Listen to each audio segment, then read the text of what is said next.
Welcome to RP TV news. ఈరోజు మన సాగర్ అనే గ్రామానికి రావడం జరిగింది.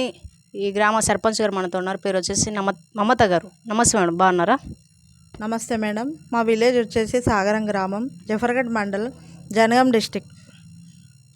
ఓకే మేడం, రాబోయే 5 సంవత్సరాలు ఎలాంటి డెవలప్మెంట్ జరగాలనుకుంటున్నారు? ఇప్పుడు ప్రజెంట్ అయితే మేము ఒక ప్రణాళిక ప్రకారం పోతున్నాం. మా గ్రామం ఒక ఆదర్శవంతమైన గ్రామం కావాలని కోరుకుంటున్నాం. దీంట్లో భాగంగా ఫస్ట్ ఆఫ్ ఆల్ మేము ఒక ప్రణాళికలో మొదటగా మేము మద్యపాన నిషేధంపై ప్రోగ్రాం చేయడం జరిగింది. దాంట్లో మా గ్రామంలో మహిళలు, గ్రామ పెద్దలు భారీ ఎత్తున ఈ బెల్ట్ షాపుల నిషేధంపై ఒక వినతి పత్రం ఇవ్వడం జరిగింది. దానికి మేము దృష్టికి తీసుకొని గ్రామ సర్పంచ్గా దాన్ని నోటీసుల ద్వారా బెల్ట్ షాపుల నడిపిస్తున్న వారందరికీ నోటీసులు ఇవ్వడం జరిగింది. అది ప్రజల పూర్తి మద్దతుతోటి మేము దాన్ని నిషేధించడం జరిగింది. తీర్మానం కూడా చేయడం జరిగింది.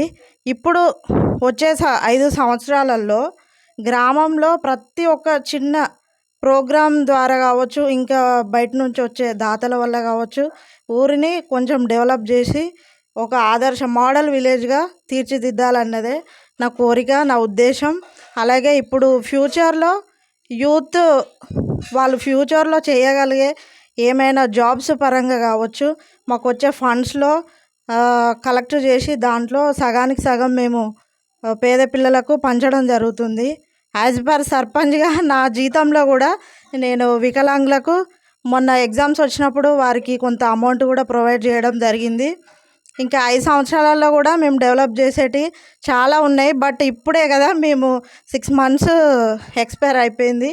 ఇప్పుడు ముందు చిన్న చిన్న ప్రణాళిక ద్వారా ఊరిని డెవలప్ చేయాలని మేము కోరుకుంటున్నాను మేడం. ఓకే మేడం, ఇంకా ఎలాంటి సమస్యలు ఉన్నాయి గ్రామంలో?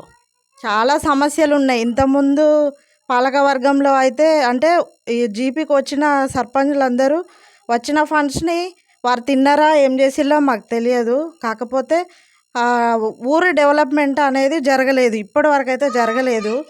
ఇప్పుడు నేను నాది పీజీ, డబుల్ పీజీ నాది, ఎడ్యుకేటెడే. నేను కొంచెం ముందుకు వచ్చి సర్పంచ్గా అందరి ఏకగ్రీవంగా ఎన్నుకోవడం జరిగింది నన్ను ఊళ్ళో. నాకంటూ ఇండిపెండెంట్గా ఒక్కరు పోటీ చేసిర్రు, వాళ్ళకి 200 ఓట్లు అయితే నాది భారీ మెజారిటీ 940 ఓట్లతోటి నేను జఫర్గఢ్ మండలంలో మొదటి స్థానంలో గెలవడం జరిగింది. ఈ ఉద్దేశంతో మనం చదువుకున్నాం. ఇంతకుముందు పరిపాలన ఎట్లుందో మనకు తెలియదు.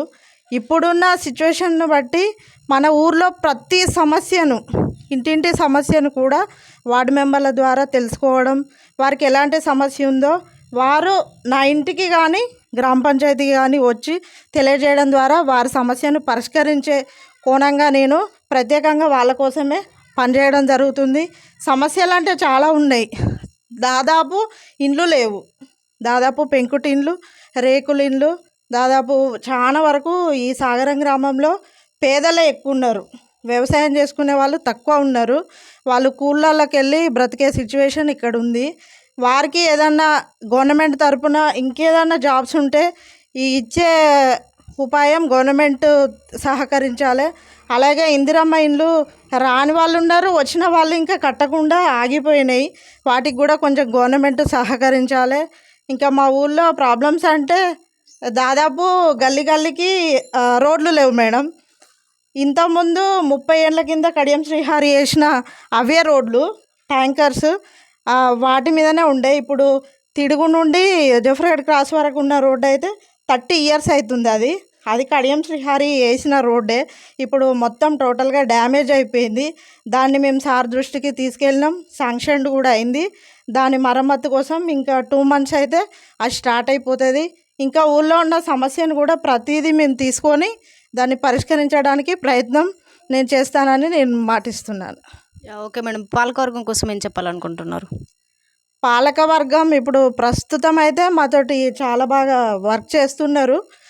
వాళ్ళు నా ఉద్దేశం ఏంటంటే వాళ్ళు మాకు ఎక్కువ సపోర్ట్ చేస్తే, వాళ్ళు మా వెనకాల ఉండి మేము ముందు ఏదన్నా వర్క్ ఉంటే వాళ్ళ సపోర్ట్ ద్వారా ఇంకా ఎక్కువగా చేయగలుగుతాం కదా. వాళ్ళ సపోర్ట్ అనేది మాకు బాగా ఉండాలని కోరుకుంటున్నాను. ప్రస్తుతం అయితే వాళ్ళు ఓకే, మాకు బాగా సపోర్ట్ చేస్తున్నారు.